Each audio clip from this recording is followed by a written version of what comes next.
Seahawks versus Patriots. New England's played 11 games this season against teams that eventually fired their coach.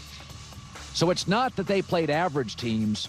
New England built up a lot of their credibility against teams that were in chaos.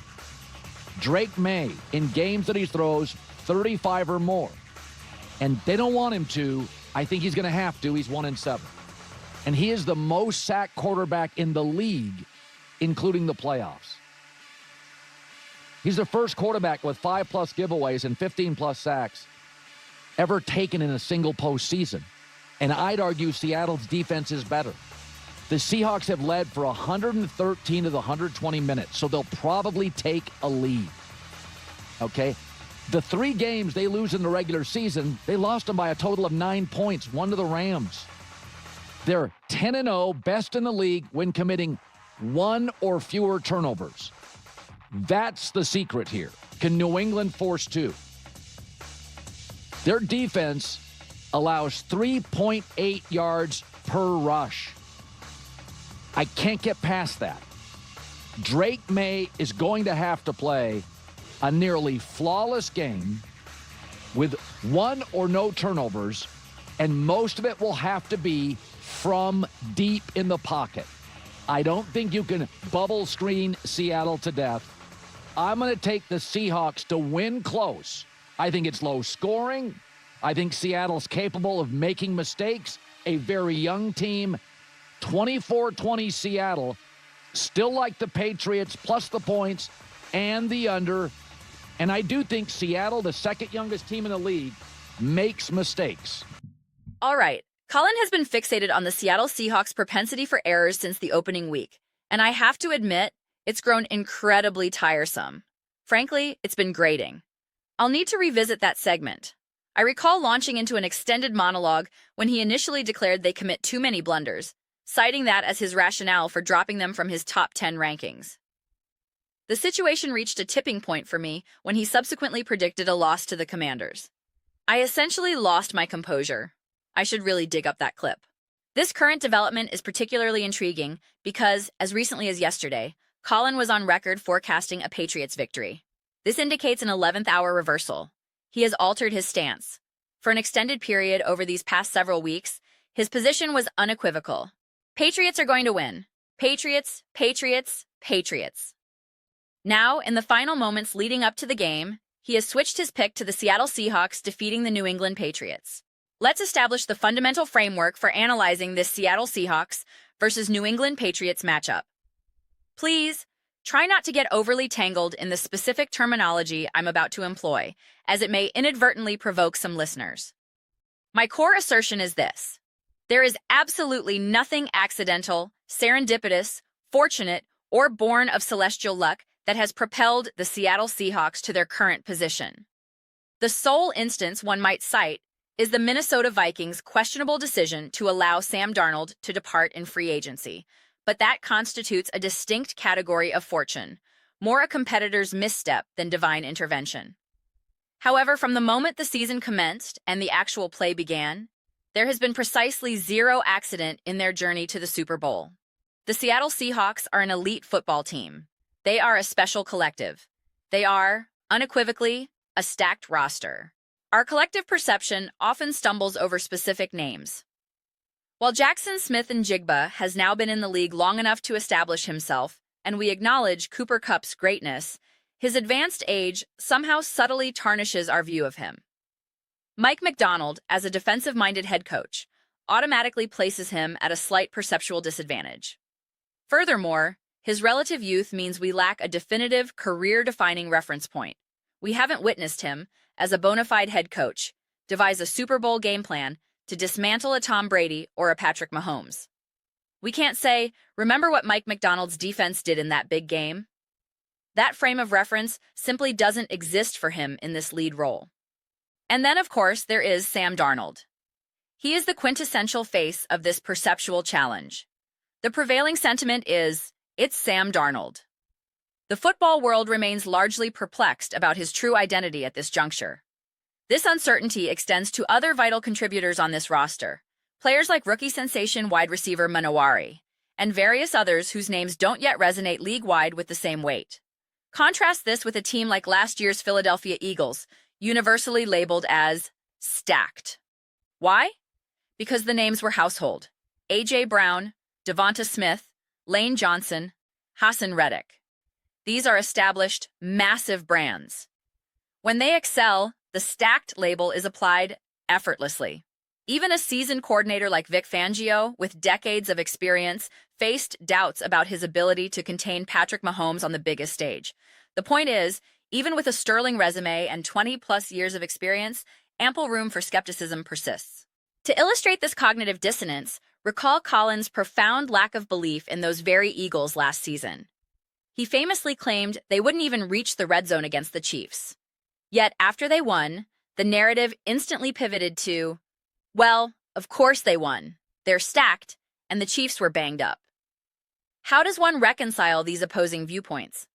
How does a stacked team receive a prediction of being unable to cross the 20-yard line, only for their victory to be deemed inevitable in hindsight? It is a logical contradiction. Therefore, what I aim to underscore here, and this has been the cornerstone of my analysis, independent of any single game performance from Sam Darnold or the Seahawks, is a simple, powerful truth. The Seattle Seahawks are an elite football team. They are the best team in the National Football League. I realize that statement might sound audacious, even jarring for some to articulate. Let me state it plainly. The Seattle Seahawks are the best team in the NFL. This season has been particularly fascinating in that regard. The two #1 seeds were the Denver Broncos and the Seattle Seahawks. In a just and predictable football world, both of those teams should be preparing for the Super Bowl. I'm merely stating the objective reality their season-long dominance warranted. Yet, I am convinced a significant portion of the audience does not believe the Seahawks and Broncos were the two preeminent teams. The immediate retort will be, the Broncos didn't even make the Super Bowl, to which the rational response is, they lost their starting quarterback, Bo Nix, to injury. Pretending that doesn't fundamentally alter a team's ceiling is nonsensical. Regarding the Seahawks, many will still posit that the Los Angeles Rams are actually superior, or perhaps the Chicago Bears. They will seek alternatives. I am certain of it. I would wager that if we conducted a neutral poll, asking fans outside of the Pacific Northwest and Los Angeles which team is better, the Seahawks or the Rams, a substantial number, perhaps even a majority, would select the Rams. I guarantee it. Even after witnessing the Seahawks' performance in the NFC Championship game, I guarantee numerous analysts on major platforms, if asked, who wins a Seahawks-Rams matchup, would side with the Rams. The doubt would persist. Sam was great, but can he do it again? I promise you this would be the prevailing sentiment. Consequently, there is a profound lack of appreciation for just how exceptional the Seattle Seahawks are, for how genuinely battle-tested, resilient, dominant, and excellent they have been throughout the entire campaign. I feel a distinct connection to this reality, having meticulously watched every snap of their season, just as I have for the Patriots. This necessitates a clarifying preface.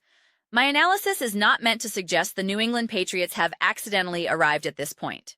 I have stated this repeatedly, and I almost feel apologetic for the repetition, but I have consistently defended and praised Drake May and the Patriots all season long. I am not leveraging their relatively smoother path through the AFC as a convenient tool to diminish their accomplishments or argue they are inferior. That is a tactic others employ, not my methodology. However, it is an objective fact that several fortuitous circumstances, favorable matchup draws, key opposing injuries at opportune times, aided in facilitating the Patriots' journey to the Super Bowl, and that is perfectly acceptable. History is replete with Super Bowl champions who benefited from similar alignments of fortune. Countless title teams have had advantageous situations fall into their laps. It is an inherent part of the sport's chaos. Therefore, acknowledging this is not a criticism of the Patriots. It is simply contextual honesty.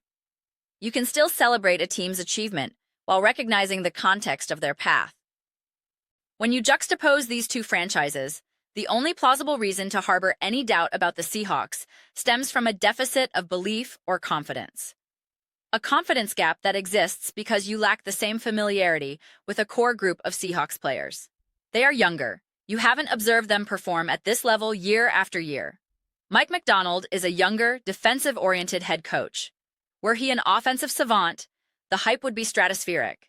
he'd be lauded as the next Sean McVay. Clint Kubiak, the offensive coordinator, is undoubtedly rising in stature and will be a head coach soon. But he doesn't carry the super genius aura that surrounded a figure like Ben Johnson last season. He isn't perceived through that lens. As for Sam Darnold, the narrative is redemption story, which is compelling, but it remains just that, a narrative.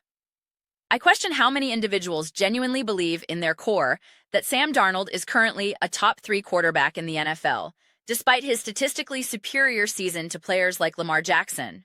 If we pose the question, who would you rather have right now, Sam Darnold or Lamar Jackson? Using Jackson merely as an example of an established elite QB, I suspect the majority would choose Jackson. This isn't a slight against Darnold. It's an observation on perceived pedigree.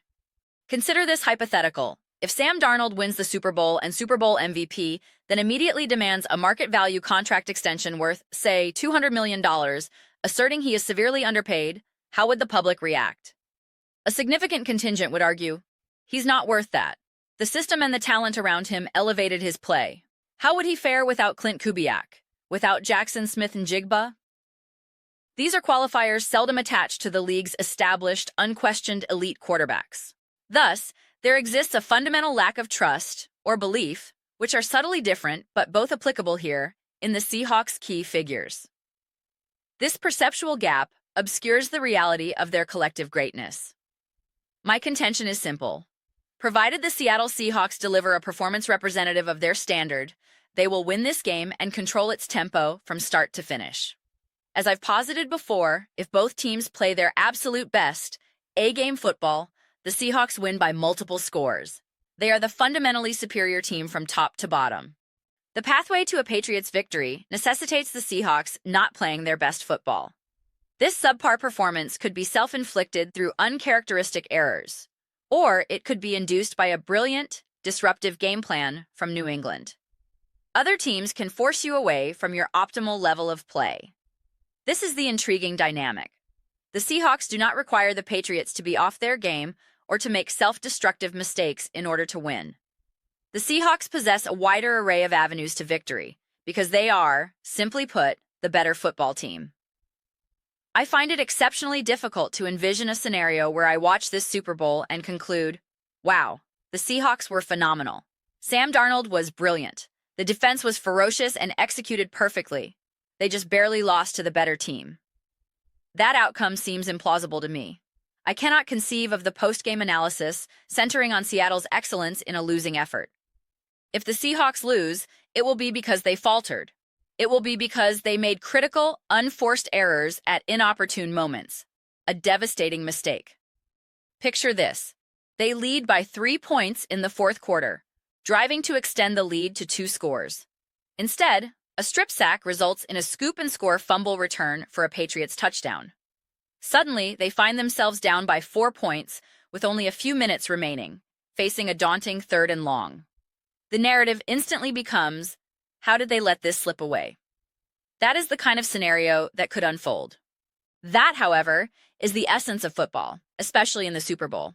That scenario is 100% within the realm of possibility.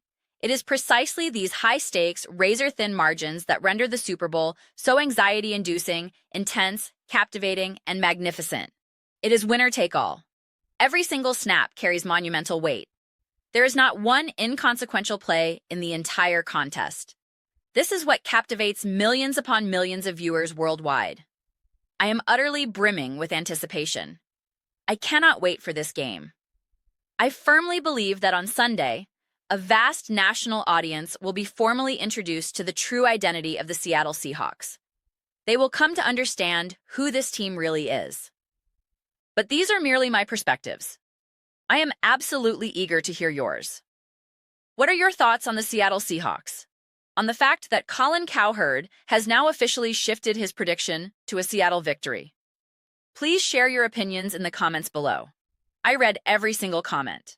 Whether you find yourself in full agreement or vehement disagreement with my take, let's use it as a catalyst for discussion. Let's engage in some lively debate. Ultimately, let's ensure we're having fun with this incredible spectacle of a game. If you're enjoying the community we're building here, please consider subscribing. We are cultivating an amazing space for fans, and I would absolutely love for you to be a part of it. My goal is to forge something that fosters a genuine sense of connection and shared excitement. I believe we are making significant strides toward that objective. Please also remember to give this video a thumbs up, as it genuinely assists with visibility within the platform's algorithm. Thank you so much for your time and engagement. I'll see you next time.